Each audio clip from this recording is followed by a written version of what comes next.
لطالما كان رد الشعب الفلسطيني على محاولات دولة الاحتلال الإسرائيلية المستمرة لمحو ثقافتهم وسرقة تراثهم هو التمسك بالهوية الوطنية، ولهيك منشوف بالفنون البصرية تجليات من الحياة اليومية في ظل الاحتلال من خلال مفاهيم ورموز بالسردية الفلسطينية.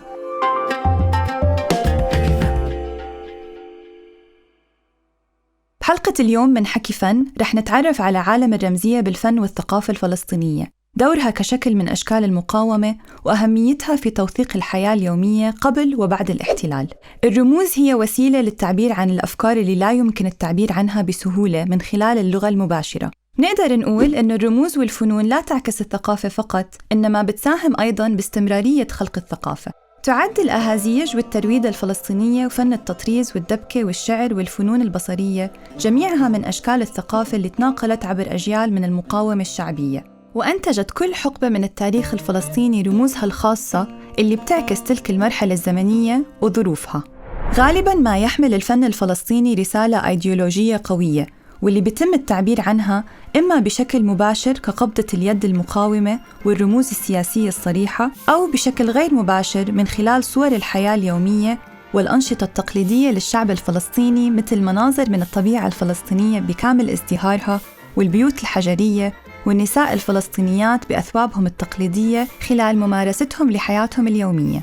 أصبح حضور المرأة الفلسطينية بزيها التقليدي أبرز دلالة بصرية على الهوية الوطنية الفلسطينية، وبتصبح الأم هي الوطن بتصور رمزي لفلسطين كأم للشعب والأرض.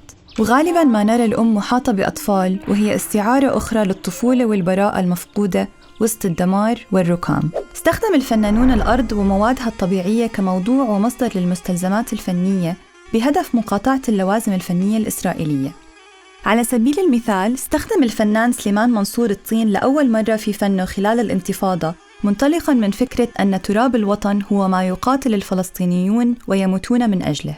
بدأوا الفنانون الفلسطينيون باستعمال الخامات الطبيعية والمتواجدة في بيئتهم كالطين والقش والخشب والرمل والجلود وأجزاء من التطريز الفلسطيني والكتب والرسائل القديمة. فمثلاً سافر الفنان نبيل عناني لمدينة الخليل ليتعلم فن صناعة الجلود المحلية، وتحدث عن تحميل جلود لمنزله بسيارته الخاصة وكيف فاحت منها ريحة كريهة لحتى تعلم كيف يستخدمها.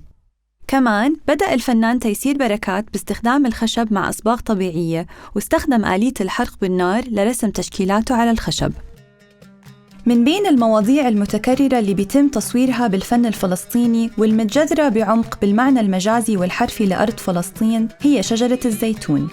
ترمز أشجار الزيتون للعلاقة المتأصلة بين الفلسطينيين وأرض أجدادهم، وبتذكرهم بارتباطهم التاريخي بالمنطقة. ومثل شجر الزيتون، اكتسب برتقال يافا مكانة مهمة بسبب حلاوته وقشرته السميكة سهلة التقشير، اللي جعل منه منتج مرغوب للتصدير تاريخياً بفلسطين. خلال النكبة عام 1948 اضطر آلاف الفلسطينيين للنزوح من مدينة يافا بالقوارب هرباً من قصف الجيش اللي سيعرف لاحقاً بالجيش الإسرائيلي. تنقلنا التمثيلات الفنية لهاي الفاكهة إلى صورة المدينة العربية القديمة المعطرة برائحة زهر البرتقال، واللي بتخلق بالمشاهد مشاعر المنفى والشوق والحنين. هاي المشاعر كمان موجودة بقصة الروائي الفلسطيني غسان كنفاني أرض البرتقال الحزين، اللي ألفها عام 1958، حيث استخدم البرتقال كرمز للفقدان. من بين جميع النباتات المحلية بفلسطين، بيحتل الصبار مكانة فريدة بالتاريخ الفني اللي بيوثق الرواية الفلسطينية الوطنية. نبات الصبار وفير بفلسطين، وبيعتبر رمز للقدرة على التحمل. الجزء الداخلي الهش والحلو بتغلفه طبقة خارجية شائكة وقاسية، غير إنه ممكن للصبار إنه ينبت من جديد حتى بعد تعرضه لظروف شديدة القسوة. التعلق بالصبار له مرجع حرفي كمان، بما إنه يطلق عليه اسم الصبر بفلسطين، وهيك أصبح رمز العزيمة المتجددة رغم القمع والترحيل القسري. أما البطيخ فبيتفرد بهاي القائمة لكونه بيحمل نفس ألوان العلم الفلسطيني اللي منع رفعه علناً أو استخدام ألوانه بعد النكسة سنة 1967. صارت قصة البطيخ أشبه بأسطورة معاصرة انتشرت مؤخراً على مواقع التواصل الاجتماعي، وتكمن أصول رمزيتها بالمنشورات والروايات المتنوعة حولها. تروي إحدى القصص إنه كشكل من أشكال الاحتجاج وطريقة لتجاوز الرقابة، كانوا النشطاء يحملوا شرائح من البطيخ بدل من علم فلسطين. فلسطين. وفي قصة أخرى بتربط الفنانين سليمان منصور ونبيل عناني وعصام بدر اللي أغلق معرضهم عام 1980 من قبل الجيش الإسرائيلي لاعتبار أعمالهم الفنية سياسية وبتجسد العلم الفلسطيني وألوانه. وقتها سأل عصام أحد الضباط: وإذا رسمت وردة حمراء وبيضة وخضراء وسوداء شو بيصير؟ فجاوب الضابط بغضب: رح يتم مصادرتها، وحتى لو رسمت بطيخة رح يتم مصادرتها. ومن هون إجت الفكرة. ومن الرموز البارزة الأخرى المعروفة برمز النكبة هو المفتاح. كتير من العائلات الفلسطينية لا تزال بتحتفظ بمفاتيح بيوتها اللي هجروا منها عام 1948. الاحتفاظ بالمفتاح بيرمز للاحتجاج على استيلاء الممتلكات والأراضي الفلسطينية، كما يرمز للأمل بحق العودة.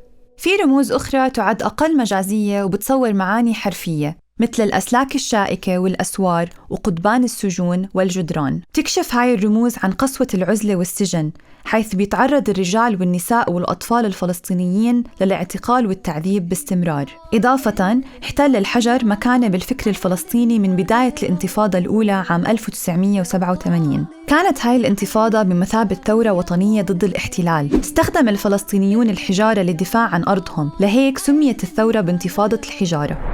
اليوم ومع التطورات اللي طرأت على القضية الفلسطينية بدأنا نشهد ظهور رموز جديدة للمقاومة.